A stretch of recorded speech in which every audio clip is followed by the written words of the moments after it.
नमस्कार दोस्तों, मैं अंकित आपके अपने YouTube channel exam official by Veer sir में स्वागत और अभिनंदन करता हूं। मैं इस चैनल के माध्यम से आपको राजनीति विज्ञान का विषय पढ़ाऊंगा और आप विश्वास कीजिए कि मैं ज़्यादा मैटर नहीं पढ़ाऊंगा, लेकिन ग्राफ के माध्यम से आपको इस तरह पढ़ाऊंगा कि आप पहली बार पढ़ेंगे कि मतलब कि कोई विषय को किस तरह समझा जाता है, वो चीज़ मैं करके दिखाऊंगा। तो सबसे पहले हम लोग सीधे टॉपिक पर चलते हैं और देखते हैं कि भारतीय संविधान के अंतर्गत जो पहला चैप्टर होता है वो हम लोग पढ़ते हैं उद्देशिका के रूप में, जिसे हम लोग प्रस्तावना भी कहते हैं। तो चलिए हम लोग देखते हैं। तो सबसे पहले हम लोग ये देखते हैं कि जो भारतीय संविधान के अंतर्गत प्रस्तावना है उसको उद्देशिका क्यों कहा जाता है। तो हम लोग देखते हैं कि पंडित नेहरू द्वारा जो उद्देश्य प्रस्ताव 13 दिसंबर 1946 को संविधान सभा में प्रस्तुत किया गया था, वही वर्तमान रूप में उद्देशिका के रूप में स्वीकार किया गया है। अर्थात पंडित नेहरू ने जो उद्देश्य प्रस्ताव था वो जो संविधान सभा में प्रस्तुत किया था, उसका जो प्रारूप था वही आधुनिक रूप में हम लोग उद्देशिका के रूप में जानते हैं। तो ये बात क्लियर हो गई कि हम लोग प्रस्तावना को उद्देशिका क्यों कहते हैं, क्योंकि इसमें क्या है कि भारत में जो संविधान बना रहे थे, जो उसके सदस्य थे, उनके विचारों को हम लोग जान सकते हैं कि उनका मूल उद्देश्य क्या था भारतीय संविधान को बनाने का। तो ठीक है दोस्तों, और इसके आगे हम लोग चलते हैं। तो दोस्तों जैसा मैं बता रहा था कि यहाँ तक तो आप पढ़ चुके थे, लेकिन इसके आगे हम लोग देखते हैं कि एक बहुत ही कन्फ्यूजिंग वाला क्वेश्चन है कि जो हमारे सामने जब प्रस्तावना को लेकर जो मूल उसका स्रोत है उसके बारे में लेकर जो दो देशों का नाम आता है, एक ऑस्ट्रेलिया का नाम आता है, एक संयुक्त राज्य अमेरिका का नाम आता है, तो हम लोग बहुत कन्फ्यूजन रहते हैं कि इसका विकल्प कौन सा सही होगा। तो इसको हम लोग आज बहुत स्पष्ट कर लेते हैं बहुत अच्छे तरीके से। हम लोग देख लेते हैं कि जो प्रस्तावना का जो विचार है वह संयुक्त राज्य अमेरिका से लिया गया था, इसमें कोई कन्फ्यूजन नहीं रखना है। लेकिन जो प्रस्तावना की भाषा है उसको ऑस्ट्रेलिया से लिया गया था। अब क्लियर हो गया, जो प्रस्तावना का विचार था उसको यूनाइटेड स्टेट्स ऑफ अमेरिका अर्थात संयुक्त राज्य अमेरिका से लिया गया था, लेकिन जो प्रस्तावना की भाषा है उसको ऑस्ट्रेलिया से ली गई थी वो। ठीक है दोस्तों, इसके आगे हम लोग देखते हैं कि जो संविधान का अर्थात संविधान में प्रस्तावना का जो पूरा प्रारूप है वह, तो दोस्तों हमने यहाँ तक पढ़ लिया था कि जो प्रस्तावना की भाषा कहाँ से ली गई है, प्रस्तावना का विचार कहाँ से लिया गया है। इसके आगे हम लोग देखते हैं कि जो प्रस्तावना का प्रारूप है, पूरा लिखित प्रारूप, वह किस रूप में है। तो जो उसकी शुरुआत होती है वह होती है हम भारत के लोग और ... 26 नवंबर 1949 को अंगीकृत ... ये इसका अंतिम लिखित वक्तव्य है। इसके बारे में हम लोग देखते हैं इसका क्या मतलब होता है, हम भारत के लोग, इसका क्या मतलब है।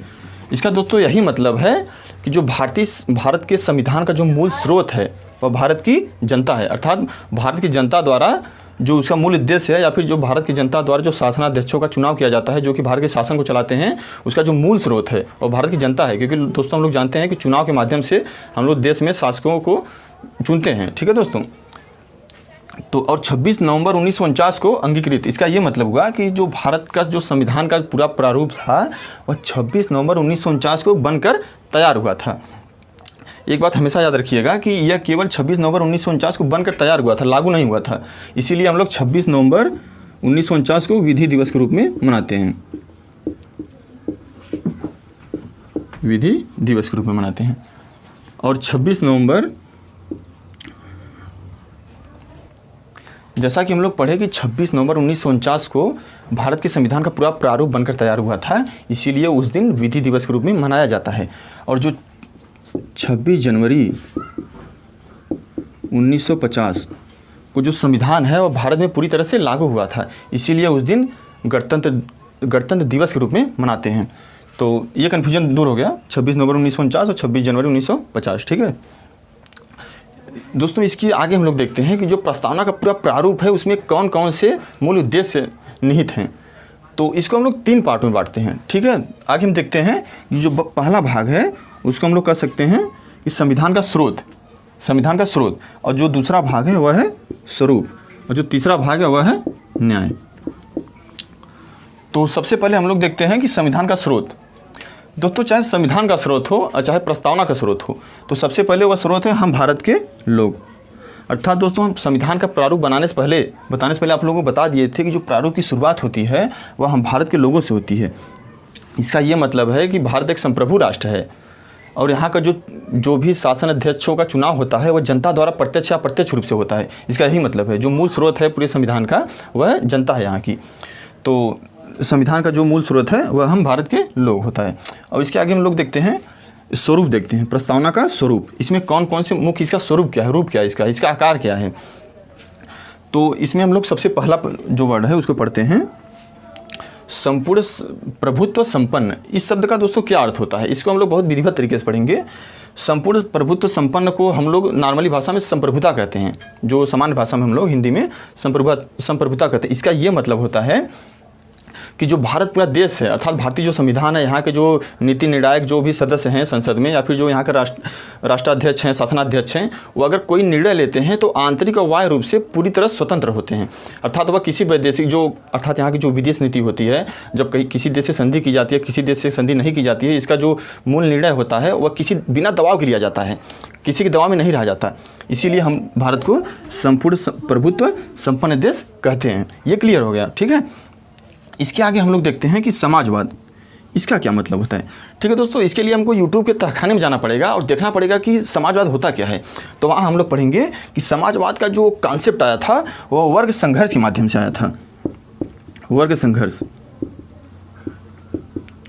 दोस्तों, इसको हम पढ़ेंगे तो ये लोग जानते हैं कि यूरोप में एक बहुत महत्वपूर्ण क्रांति हुई थी, जिसको हम लोग साम्यवादी या समाजवादी क्रांति कहते हैं, जिसका जो मूल प्रणेता था या फिर जिसने किया था बहुत व्यापक रूप में, उसको हम लोग कार्ल मार्क्स रूप में जानते हैं। तो क्या होता है दोस्तों, उस टाइप का जो समाज था वह दो भागों में बटा था। जो पहला भाग था वह शोषक वर्ग था और जो दूसरा भाग था वो शोषित वर्ग था। तो जो हम लोग शोषक वर्ग कहते हैं, जो शोषक ग्रुप होता है, उसको हम लोग पूंजीपति के रूप में जानते हैं, और जो शोषित वर्ग था उसको हम लोग मजदूर वर्ग के नाम से जानते हैं। तो इसमें क्या होता था कि जो पूंजीपति था वह अतिरिक्त मूल्य निरपेक्ष के सिद्धांत के द्वारा जो मजदूरों का शोषण करता था।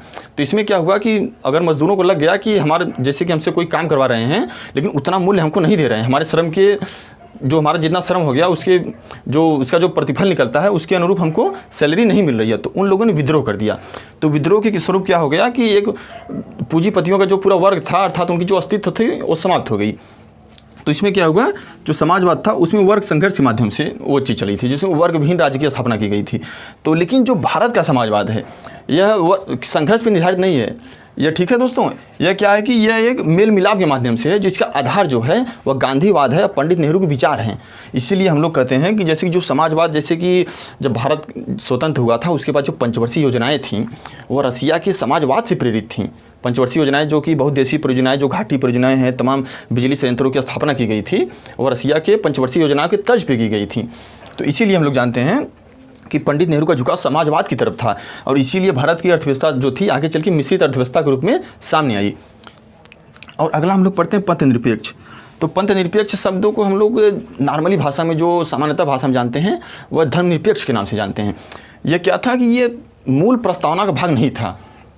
यह 42वां, दोस्तों इस साइड में लोग देख लेते हैं कि 42वां संविधान संशोधन जो था, 42वां संविधान संशोधन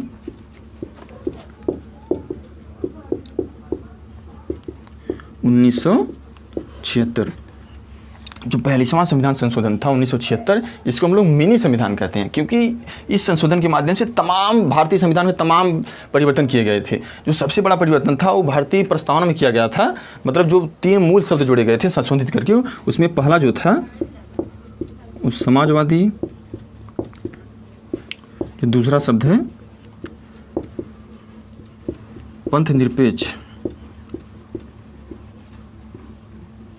जो तीसरा शब्द है वह है अखंडता। तो ये जो तीनों शब्द हैं प्रस्तावना के मूल भाग में नहीं थे जब संविधान बना था। यह 42वां संविधान संशोधन 1976 का जो संशोधन हुआ था उसमें शामिल किए गए थे। तो हम लोग देखते हैं कि जो पंथ निरपेक्ष है इसका क्या मतलब होता है।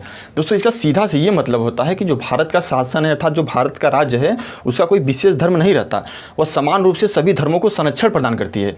अर्थात आप कोई भी, आपकी जो स्वतंत्रता है, आप कोई भी धर्म मान सकते हैं, वो आपकी अंतःकरण की स्वतंत्रता है, आपका पर्सनल चॉइस है वो। इसीलिए भारत का कोई मूल धर्म नहीं है। ऐसा नहीं है कि यहाँ का हिंदू धर्म है, यहाँ का इस्लाम धर्म है। जैसे पाकिस्तान का जो शासन व्यवस्था धर्म आधारित है, वहाँ पे इस्लामिक जो व्यवस्था पूरी चलती है। लेकिन भारत में क्या है कि पंथ निरपेक्ष है। यहाँ पे भारतीय जो सरकार है वो तटस्थ रूप से सभी धर्मों को अपनाती है, अर्थात उसका कोई जो व्यक्तिगत कोई मूल धर्म नहीं है। इसका ये मतलब हो गया। लोकतांत्रिक है दोस्तों लोकतंत्र का ये मतलब होता है कि हम लोग जब से पैदा हुए हैं तब से एक ही घिसी पिटी परिभाषा पढ़ रहे हैं, जो कि अब्राहम लिंकन द्वारा दिया गया था कि जो लोकतंत्र होता है उसमें क्या होता है, जनता द्वारा जनता का शासन जनता के लिए होता है। तो हालांकि इस परिभाषा में कुछ विवाद भी हैं, क्योंकि जो जनता होता है, लेकिन जनता का शासन इसलिए उसको नहीं कर सकते क्योंकि जो मत देने का अधिकार है वो भारत में 18+ लोगों को है। इसलिए अब भाई जनता तो सभी लोग हो गए, तो उस विवाद में हम ना फंसते हैं। लेकिन लोकतंत्र का ये मतलब होता है कि जो यहाँ का जो राष्ट्राध्यक्ष या फिर जो शासनाध्यक्ष है, अर्थात जो भारत का शासन चलाता है, उसका जो मूल स्रोत है, अर्थात वह जनता द्वारा चयनित होकर आता है। ठीक है दोस्तों, उसका यही मतलब है, लोकतंत्र का यही मतलब है कि जनता द्वारा उसका जो मूल स्रोत है वो जनता है। और गणराज्य का दोस्तों ये मतलब होता है, जिसको हम लोग बहुत विधिवत तरीके से पढ़ते हैं। गणराज्य का ये मतलब होता है कि दोस्तों देखिए, पहले 2 व्यवस्थाएं विश्व में होती हैं, 2 तरह की, जैसे कि जो देश प्रमुख होते हैं या फिर संवैधानिक प्रमुख होते हैं, जिसको हम राष्ट्र प्रमुख भी कह सकते हैं। उनका जैसे जो चयनित होते हैं उन 2 माध्यम से होते हैं, एक चुनाव के माध्यम से होते हैं, वंशानुगत होते हैं। तो जो ब्रिटेन का जो राजतंत्र है, वहाँ पे जो जैसे कि जो राष्ट्राध्यक्ष है या फिर संवैधानिक प्रमुख है, वहाँ पे वंशानुगत है, इसीलिए उसको राजतंत्र कहते हैं। लेकिन जो भारत का राष्ट्रपति है वह क्या होता है कि वह अप्रत्यक्ष रूप से चुन कर जाता है, इसीलिए भारत को गणराज्य कहा जाता है। इसको हम लोग गणतंत्र भी कह सकते हैं दोस्तों, ध्यान रखिएगा। गणतंत्र, इसका ये मतलब होता है कि जो भारत का संवैधानिक प्रमुख है या फिर राष्ट्राध्यक्ष है, वह जनता द्वारा प्रत्यक्ष या अप्रत्यक्ष रूप से चुन कर जाता है, कि न कि वंशानुगत वह राजा का बेटा राजा नहीं होता। जैसे कि एक सिद्धांत चलता है ना, राजा का बेटा राजा, तो राजतंत्र हो गया। तो ऐसी भारत में कोई व्यवस्था नहीं है। तो यहाँ तक क्लियर हो गया दोस्तों। इसके आगे हम लोग देखते हैं न्याय देखते हैं दोस्तों। जो तीसरा स्वरूप है वह न्याय है। इसमें दोस्तों हम लोग देखते हैं कि भारत की जो प्रस्तावना है उसमें 3 प्रकार की न्याय की बात की गई है। जो पहला न्याय है वह है सामाजिक न्याय। अच्छा, हम लोग बहुत पढ़ते हैं कि सामाजिक व्यवस्था, सामाजिक न्याय, लेकिन हमको आज तक अगर मूल रूप से कोई अगर सोचे तो हमको लगता है ज़्यादातर लोगों को ये नहीं पता होगा कि सामाजिक न्याय का मतलब क्या होता है। तो मैं आप लोगों को बता दे रहा हूँ, सामाजिक न्याय का ये मतलब होता है कि किसी भी व्यक्ति को उसके जन्म स्थान, धर्म, लिंग और जाति के आधार पर आप उससे भेदभाव नहीं कर सकते। इसी को सामाजिक न्याय कहा जाता है। अर्थात जो भारत की संविधान सभा के जो सदस्य थे, उनका मूल उद्देश्य ये था कि सामाजिक आधार पर किसी को उसके अधिकार से वंचित न किया जाए। इसका मेन उद्देश्य यही था, ऐसे समझिए, बहुत ही सरल भाषा में। और आर्थिक न्याय दोस्तों, आर्थिक न्याय का ये मतलब है, जैसे हम लोग बताएं कि जो भारत में जो व्यवस्था है वो समाजवादी व्यवस्था है। समाजवादी व्यवस्था का ये मतलब होता है किसी की जो ढांचा होता है उत्पादन का, उस पर किसी केंद्रीकृत व्यवस्था का जो है केवल योगदान ना हो। उसमें क्या होता है कि विकेंद्रीकृत व्यवस्था होती है। जो समाज जो साधन होता है, जो उत्पादन का साधन, उसमें बहुत लोगों का मतलब उस पर क्या होता है कि उस पर आधिपत्य होता है। कि जैसे कि क्या होगा कि आर्थिक जो शासन है इसमें क्या होता है कि समान रूप से उत्पादन का वितरण। इसमें क्या होता है, जैसे कि कोई भी अगर वस्तु है सरकार बना रही है तो उसको जनता में ज़्यादा लोगों को वह वितरित किया जा सके, इससे ही आर्थिक न्याय कहते हैं। इसमें क्या होता है कि प्रत्येक व्यक्ति जो है समान रूप से कोई भी रोजगार अपना हासिल करने के लिए स्वतंत्र है। तो ये चीज़ आर्थिक न्याय के अंतर्गत आ जाती है। लेकिन जब हम राजनीतिक न्याय देखते हैं तो इसका ये मतलब होता है कि भारत में कोई भी व्यक्ति किसी भी पद के लिए अपनी योग्यता साबित कर सकता है। अर्थात वो चुनाव लड़ सकता है, वो किसी भी मताधिकार का प्रयोग कर सकता है, किसी को चुन सकता है। तो इसे हम लोग राजनीतिक न्याय कहते हैं। अर्थात वह किसी भी पद के लिए खड़ा हो सकता है, जो संवैधानिक पद है। तो हम लोग दोस्तों न्याय पढ़ लिए हैं। इसके आगे हम लोग स्वतंत्रता देखते हैं। स्वतंत्रता का दोस्तों ये मतलब होता है कि जो कोई भी व्यक्ति स्वतंत्र रूप से कितना अपने विकास के लिए कार्य कर सकता है। और दोस्तों जब व्यक्ति विकास करेगा तो वह राष्ट्र विकास करेगा। इसका ही मतलब संविधान निर्माताओं का यही मतलब था कि व्यक्तियों को पर्याप्त स्वतंत्रता दी जाए, जिसके माध्यम से वो अपना भरपूर रूप से विकास कर सके। तो इसको जो हम विस्तृत रूप से पढ़ेंगे वो भारत के मूल अधिकार के रूप में पढ़ेंगे कि जो किस प्रकार से भारत में अधिकार लोगों को दिए गए हैं, किस प्रकार वो अपना विकास कर सकते हैं। ठीक है दोस्तों, इसके आगे हम लोग समता पढ़ते हैं। समता का मतलब समानता हो गया कि भारत में क्या है कि सभी लोग समान हैं एक तरह से, कोई यहाँ पे बड़ा और छोटा नहीं है। विधि के अंतर्गत जो भारत के कानून है वह सर्वोपरि है। उसके अंतर्गत कोई भी हो, चाहे एक गरीब हो, चाहे एक पूंजीपति हो, चाहे एक बहुत मजदूर वर्ग हो, वो सभी लोग समान होते हैं। तो समता हो गया। और इसके आगे हम लोग पढ़ते हैं व्यक्ति की गरिमा, अनुच्छेद 21। तो दोस्तों इसमें क्या होता है कि जैसे कि किसी भी व्यक्ति को गौरवपूर्ण ज़िंदगी जीने की स्वतंत्रता है। इसको हम लोग अनुच्छेद 21 के अंतर्गत बहुत विधिवत तरीके से पढ़ेंगे भारत के मूल अधिकार में।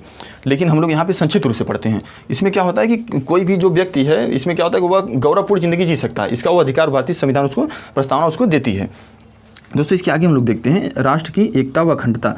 दोस्तों जैसा हम लोग जानते हैं कि भारत एक बहुत विस्तृत राष्ट्र है, अनेकता में एकता इसमें पाई जाती है, बहुत ही विविधतापूर्ण देश है। इसमें क्या होता है कि अनेक जातियाँ, अनेक धर्म हैं, अनेक भाषा हैं, बहुत विस्तृत भौगोलिक क्षेत्र है, कहीं पे समुद्र है, कहीं पे द्वीप है। कहीं पे जंगल है, तमाम प्रकार के जो इसके विविध रूप हैं। इसमें क्या होता है कि लेकिन फिर भी दोस्तों इतने प्रकार के लोगों होते हैं, इसमें विविधता है लेकिन इनमें एक एकता पाई जाती है, वो है भारतीयता। तो दोस्तों यहाँ पर भारतीय एकता और अखंडता हो गया। इसके आगे हम लोग देखते हैं बंधुता। बंधुता का दोस्तों ये मतलब होता है कि भाईचारा।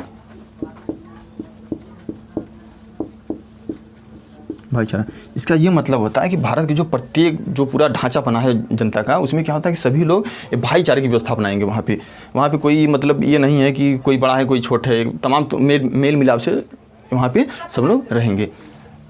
तो दोस्तों इसके आगे हम लोग देखते हैं कि जो दोस्तों इसके आगे हम लोग देखते हैं ये एक बहुत ही विवाद का विषय रहा है कि समय समय पर यह वाद उठता रहा है, मुद्दा उठता रहा है कि क्या प्रस्तावना संविधान का अंग है कि नहीं। तो हम लोग इसमें बहुत विधिवत तरीके से देखते हैं कि जो पहला मुद्दा उठा था, जो पहला वाद आया था, वह बेरूबारी संघवाद 1960 में आया था। तो इसमें जो सुप्रीम कोर्ट द्वारा जो निर्णय दिया गया उसमें यह कहा गया कि जो प्रस्तावना है वो मूल संविधान का भाग नहीं है, इसलिए उसमें संशोधन नहीं किया जा सकता। कि दोस्तों जैसा हम लोग जानते हैं कि अगर कोई चीज़ अगर संविधान का भाग नहीं है तो संशोधन कैसे कर सकते हैं। तो सीधी सी बात है, अगर सुप्रीम कोर्ट कह रहा है कि बेरूबारी संघवाद 1960 में कि जो प्रस्तावना संविधान का भाग नहीं है और तो उसमें संशोधन नहीं किया जा सकता। लेकिन दोस्तों हम लोग देखते हैं कि 1973 में एक दूसरा वाद आया, तो उसमें क्या है कि सुप्रीम कोर्ट अपने फैसले से पलटी मार दिया।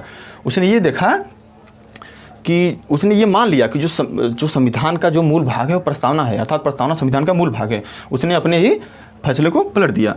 अर्थात जो केशवानंद भारती बनाम केरल राज्य 1973 का वाद है, उसमें जो निर्णय आया सुप्रीम कोर्ट द्वारा, उसमें यही माना गया कि जो प्रस्तावना है वो संविधान का भाग है, अर्थात संविधान में संशोधन किया जा सकता है। इसी के माध्यम से दोस्तों हम लोग पढ़े थे कि जो 42वां संविधान संशोधन था 1976। हाँ दोस्तों, प्रस्तावना में आज तक केवल एक बार संशोधन किया गया, वो भी 42वां संविधान संशोधन 1976 में, जब ये निर्णय आया गया था केशवानंद भारती बनाम केरल राज्य 1973, जिसमें माना गया था कि जो प्रस्तावना संविधान का मूल भाग है। तो उसमें ये देखा गया था जब मूल भाग हो गया तो संशोधन कर सकते हैं उसमें। लेकिन हाँ दोस्तों, सुप्रीम कोर्ट द्वारा बहुत ही मजबूती के साथ कहा गया कि इसमें यह कहा गया कि जो हालांकि इसमें संशोधन तो कर सकते हैं लेकिन इसके मूल ढांचे में कोई परिवर्तन नहीं होना चाहिए। इसका मूल ढांचे का ये मतलब होगा कि जो इसके प्रमुख लक्ष्य हैं उसमें कोई परिवर्तन नहीं हो सकता। ठीक है दोस्तों, उसके उद्देश्यों को बढ़ा घटा सकते हैं आप, लेकिन जो मूल ढांचा उसका था उसमें परिवर्तन नहीं कर सकते। दोस्तों ये चीज़ हो गई। और दोस्तों हम लोग ये देखते हैं कि जो समानता, स्वतंत्रता और जो ये बंधुत्व की बात है, ये हम लोग देखते हैं कि फ्रांस से क्रांति से मतलब प्रेरित थी भारत की अर्थव्यवस्था में, भारत की प्रस्तावना में, सॉरी। तो दोस्तों आज हम लोग पढ़ लिए हैं भारत की प्रस्तावना। तो इसके आगे जो हम लोग चैप्टर पढ़ेंगे वो हम लोग अगले सेगमेंट में पढ़ेंगे। तब तक आप लोग इसका विधिवत नोट्स बना लीजिए और एक एक चीज़ें पढ़ लीजिए। मैं क्योंकि अभी यूट्यूब चैनल पर नया हूँ तो हो सकता है कि बहुत एक प्रखर वक्ता न बन पाया हूँ, लेकिन धीरे धीरे मैं चीज़ों को आपके सामने बहुत ही मजबूती के साथ रखूँगा। ठीक है दोस्तों, तो धन्यवाद।